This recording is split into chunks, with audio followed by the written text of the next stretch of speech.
তদন্তের মাধ্যমে যারা দোষী তাদের বিচার নিশ্চয়তা দিতে আমাদেরকে। আমরা এটা দেখেছি থেকে বছরের প্রতি শ্রদ্ধা ও সম্মান জানাই। আমরা চাই আগামী সংসদ নির্বাচনে 12 তারিখের আগ পর্যন্ত লক্ষ্মীপুর জেলার ভিতরে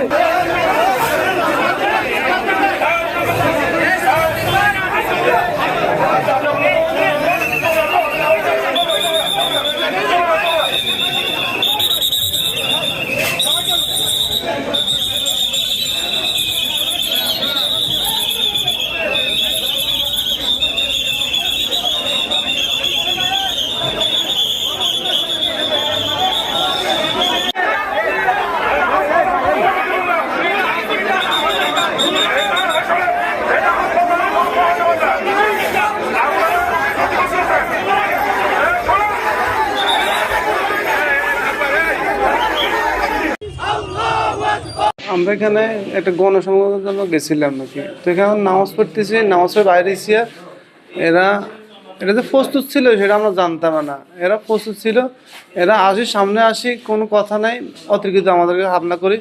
আমার এই যে মাথা ফাটা ফেলেছে, এখান থেকে মাথা ফাটা ফেলেছে, আমার ফোঁয়া বাড়া দিয়েছে। এরা সব কিছু রেডি ছিল, স্টিক ছিল, ইয়ে ছিল, অনেক কিছু ছিল।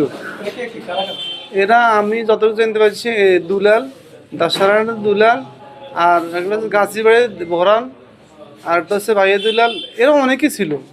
ঠিক আছে, সবার নাম তার আমরা অনেকে চিনি না। হ্যাঁ, ঘটনাটা ঘটছে কোন সময়টাতে ঠিক? এটা ঠিক আসর সময় আমার নামাজ পড়ে বাড়িতে মসজিদ থেকে বাইরে এসে এরা সামনে আসি, এই ব্যবস্থা করছি। আমরা এটা ন্যায্য বিচার চাই প্রশাসনের কাছে। এটাই।